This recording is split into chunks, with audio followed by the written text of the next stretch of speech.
Yes, people, this is Bishop Dr. Donovan Knight tuning in to Sherlock Robinson's channel. I want to encourage you all to watch the videos. They are very informative.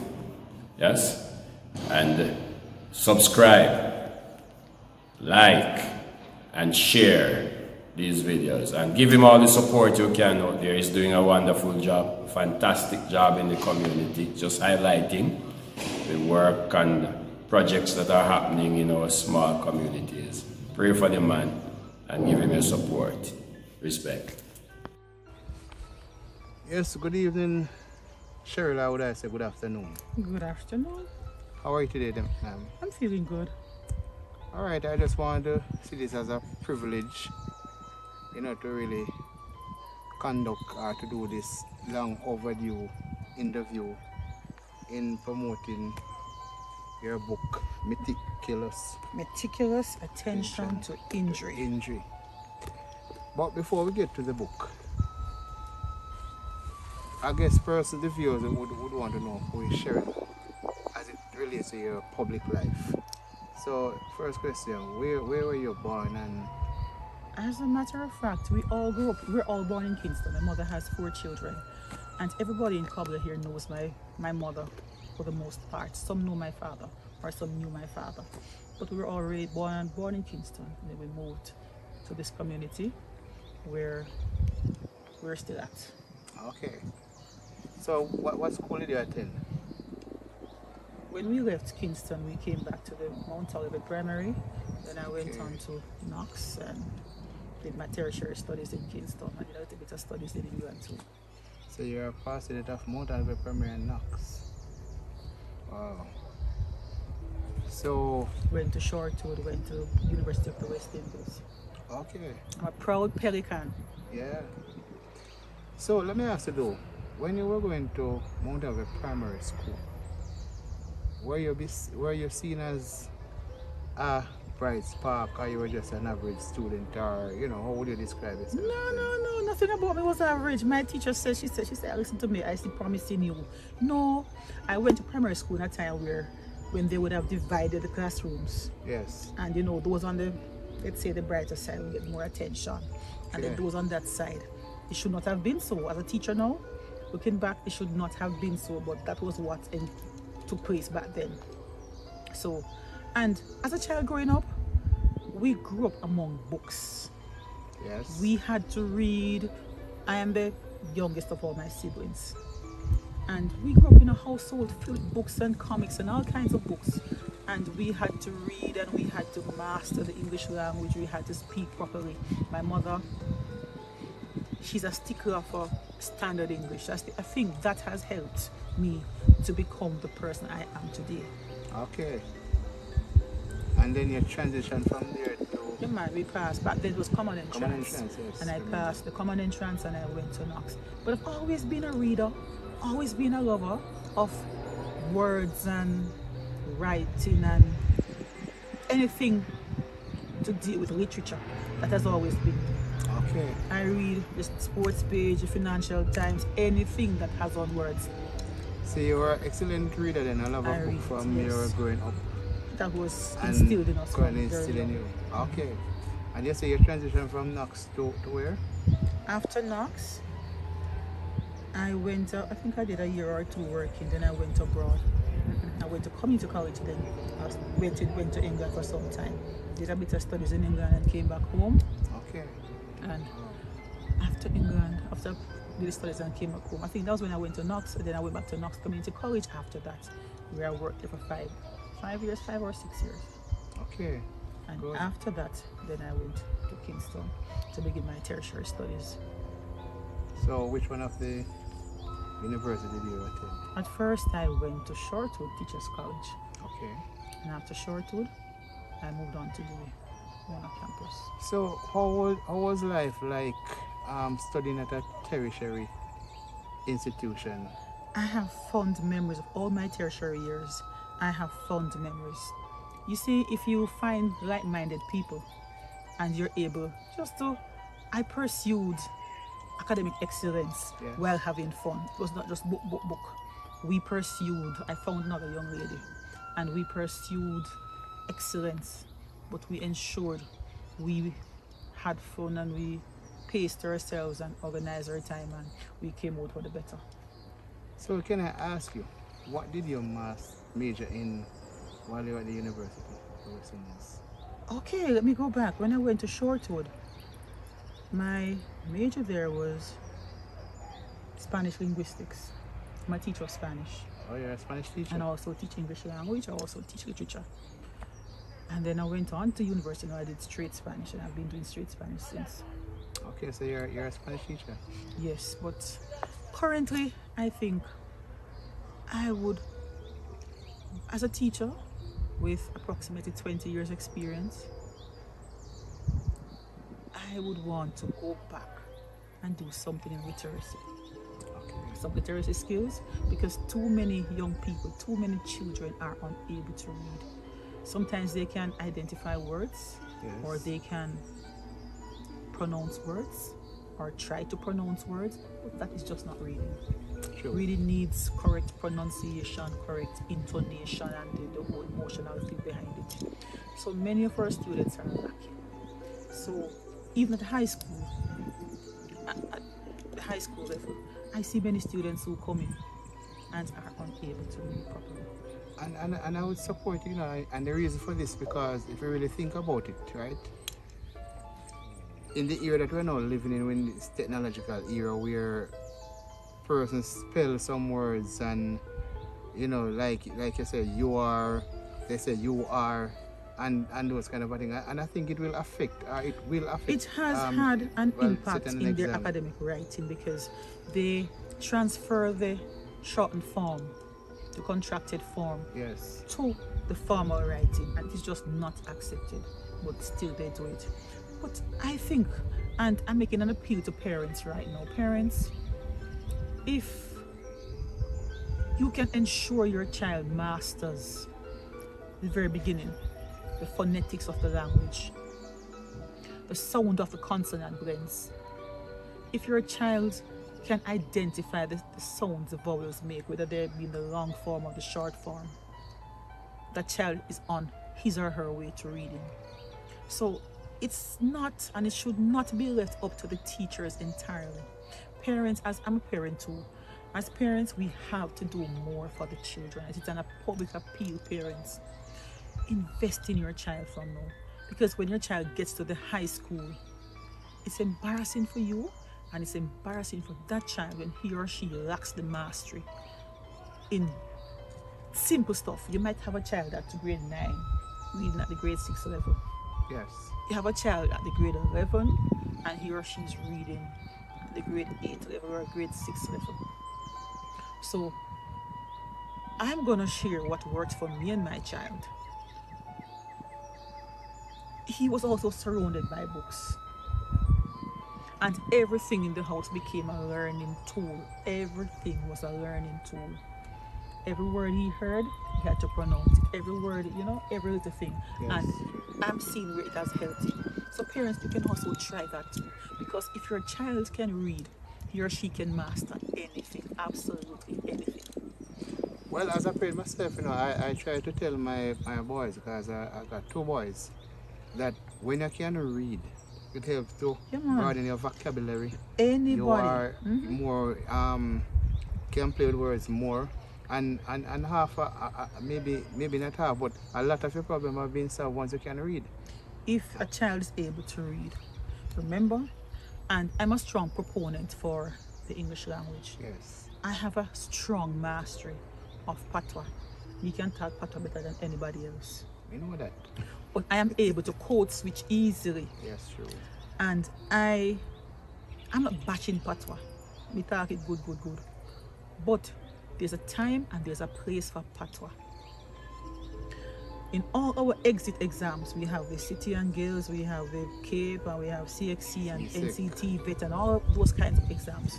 They're all done in standard English. True. So my perennial cry has been, why feed the child from basic school, feed the child all throughout prep school or primary school, and you continue to feed the child a steady diet of patois, And then at the end of his or her high school years, that same child who has been fed how many years of patois is now expected to write social studies exam in English, religious education in English, the history essays in English, English language essays in English, literature essays in English.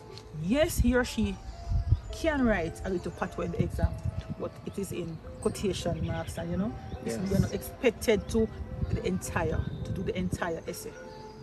So in patois. So I'm just saying, don't prepare the child for the whole of his or her years.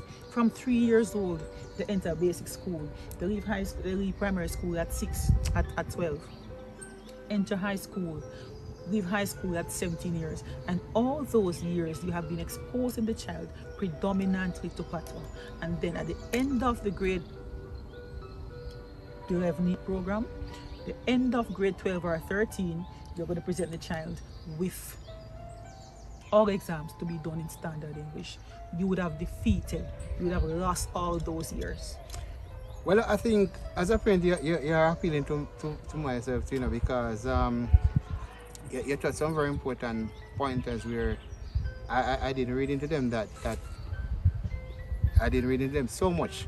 But now that you're highlighting them, then even sitting here, listening to you speaking, then I recognize that you cannot feed a child, and as I said, a diet of patois. Diet of patois. Yeah, that's true. And then at the end of the high school years and the end of primary school, the child nowadays expected to go and sit the PEP exams in standard English.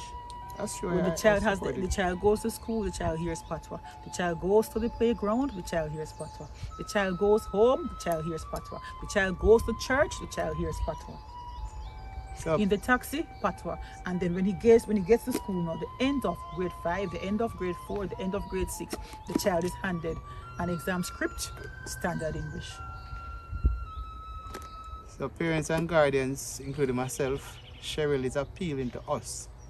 Let us do better for our children in terms of what they read, what they hear, and if we can allow them to do it more frequently in standard English, because it is true that when they go into the examination, you have to do the examination in standard English. It's predominantly and when they can in speak standard English. a lot of their problem will solve. But just to backtrack a bit, Cheryl, you say you taught at a high school? I teach now. You teach at a high school, right? Mm-hmm. Would you mention the name of the school? Mm-hmm. Okay, all right. And you say you teach... I teach adults too in the evenings. Okay. I teach all ages. Okay. So let me ask you. We're coming up to the book now. Just let me ask you this question. So as a teacher in the classroom, could you share your experience? What are your greatest challenge and what are some of your most outstanding achievements as a teacher in the classroom? One of my greatest challenges is the fact that the child comes to high school without that level of preparedness and readiness to take on the high school challenge. Yeah. The child comes and lacks the mastery, doesn't have a desire to read and interest in reading because it was not created, it was not cultivated. And then when he or she comes to high school, she's going to come into a class which has in your child and that child, and they are readers. So immediately your child now is at a severe disadvantage. So parents, if we prepare them for high school, mind you, I'm not bashing the patois because me is the best patois speaker about the place. But if we ensure the child has both, patois doesn't have to be taught. I went to college and we did something about the nature of language. Is it by nature that we learn language, or is it by nurturing? So by hearing the patois around every day, we automatically learn the patois. So patois for me doesn't need to be taught, because the child just sits here and a 3-month-old baby, 5-month-old baby, 10-month-old baby, when he or she is exposed to just patois, when he or she gets to 1-year-old and 2-year-old, he's going to be speaking patois. But if you expose your child to standard English and you correct your child, after a time, the child will develop knowing the standard English. Yeah. And yes, the child will be learning the patois simultaneously. They can able to switch. Yeah, man, and the Whenever. child is able to switch and use the language accordingly. Yeah. If you go on the playfield with your friends, you come with the patois, man. But if you go to the post office or you go to the bank, then the child knows automatically I can switch and I can be standard and I can use standard English to speak to the cashier or anybody else. That's true. Fair enough. Yes. So let me ask you now, moving on to the book. Meticulous. Meticulous attention to injury. So let me ask you, how did you come up with the title of this book? You know, somebody introduced me to this gentleman, God bless him, Mark Edwards. He's from Maypen. And Mark and I sat and we coined, after I told him about the content of the book, Yes. the contents, we sat and he gave me a title which I did not like. And I said, no, I wanted the word meticulous because according to the pages herein, whatever is being done, whatever has been done in this book has been done meticulously. So I Okay. said, no, I need the word meticulous in the title. So here it is, Meticulous Attention to Injury by C.S. Marshall. So you are the author of the book, right? Every word, Okay. every word, Okay. every word. So let me ask you, The errors, everything, they're all mine. okay, so let me ask you, what really motivated you to really write a book at this time? Let me tell you something. My first love, and parents, here you go. Let me tell you something. Try to work with your child's dream. If I had money, if my parents had money, I would have become a lawyer. And I still might study law. I wanted to become a lawyer. So I'm fascinated by books which are set in the courtroom and books that have that kind of legal background. Yes. Well, my husband normally buys books for me. And I think I have read every John Grisham out there. He's a lawyer. I have read almost all John Grisham, Sidney Sheldon, Sandra Brown, all those kinds of books.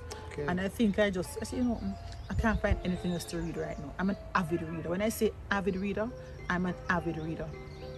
I remember one day I was at college and I did not like the food in the lunchroom. Yes. So I went to the library instead.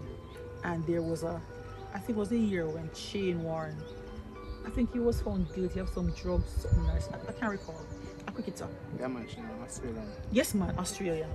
And I was so fascinated by the story. So I skipped lunch and I sat in the lunchroom and was reading the paper. And a classmate of mine came to me. She said, somebody can read sports page, but I found it so interesting. And I sat there and I read the entire story. And when I went to class, believe you me, it's the same sports page I had to translate from English to Spanish. Yeah? The same sports page. Wow. Kofi Annan, years ago, he did a speech on global warming. Yes, I remember that. Yeah, speech. man, I remember. And I followed the story on RJR. I read the newspapers and I was intimate with the story. I knew the story. I was at university at this time now. And when I went to class, it's the same Shane Warren and the same Kofi Annan story. Yes. We got to translate from Spanish to English. So you say you don't know real life will take you. Just go ahead and read. Yeah, that's true. Just go ahead and read. But I've always, from time to time, when there are topical issues, when there are social issues that I think I need to add my voice to, Yes. I write to the editor. Okay. Yes. And then sometimes I write stories which are not published. I just like to write short stories. So I've always been doing some kind of writing. But when I couldn't find any other book for me to read, I said, no, sir, let me write my own. And interestingly, today I was out by Juicy Beef and I looked in the rearview mirror and I saw a gentleman who resembled KD Knight. Yeah. And we were in the drive-thru coming up. And I looked in my rearview mirror. I said, what, like KD Knight? And I began a story. I'm going to continue that book. Right away, I said, the person had gray hair. And I said, yes, a sprinkling of gray hair, so on, so on, so on. I began the story in my head. And I said, when I get home, I'll make those jottings. Okay. So that's how my thoughts come around. Yes. And this book now, Meticulous Attention to Injury. May I read the back, please? May I read the you can. blurb? Yeah, go ahead. It Read says, Jim Sampson is a successful engineer in the bustling community of Abbeville. He has built his organization through hard work and perseverance, and unbeknown to many, a little arm twisting. His efforts have paid off, and today he sits atop a mass of wealth, jilted lovers, shameful sins, shafted associates, philandering rumors, and oh yes, the corpse of his murdered wife, Khalees. According to police reports, Khalees was shot in their home where nothing was disturbed, and there was no sign of forced entry. Now, it seems the ghosts from Jim's past are revisiting him and have set into motion a series of events designed to repay the community stalwart. The police and community members are left to question whether the engineer is guilty of a crime most heinous, or is he being framed and unmasked by one of the wounded souls he left in his wake as he acquired his wealth and satisfied his voracious sexual appetite. From his mistresses to his children, his employees to his business associates, from community members to the unseen ghosts from Jim's past, no one is exempt, as curious minds are about to discover if somebody is meticulously executing Jim's demise. Let me tell you something, viewers. Meticulously done. This book has twists and turns. I've gotten good reviews on this book, and I've sold quite a number of copies. There are some done by Fontana Pharmacy right now. The persons have been buying the book. It's also on Amazon. Okay. The persons have also been buying, and they say, man, well written. That was a good story. But this, I had the opening paragraph in my head for years, and each day I had a line or two, but I never jotted anything down. Okay. I just remembered it and knew how I wanted to begin the story. Yes. And one night I was at home, my laptop was on, the television was on, and it was same soul session was going on, and I was not seated at the television, but I could hear the TV. And I heard Simone Clark Cooper. She said, if you have a dream, stop procrastinating, stop the procrastination, get up and just do it. And I got up, and the laptop was already on, as I said, and I clicked into Microsoft Word and I began to type, and that was it. May I go ahead, please? Yes. And again. read the acknowledgements. It says, I am truly indebted to my husband who gave ideas and clarified many of my misconceptions. This one is for you. To my child who patiently filled in the blanks and assisted with research, here's to you, my son and my friend. To my friends and colleagues who unknowingly loaned their names, thus helping me to create a fitting setting, I graciously thank you and ask that you all be content, knowing that your names have been meticulously recorded for posterity. To Simone, without knowing it, you definitely placed the wind beneath my wings. P.S. Undoubtedly, you will find errors. I willingly own them. They're all mine. The errors are mine. The story is for you to read, but the errors are mine.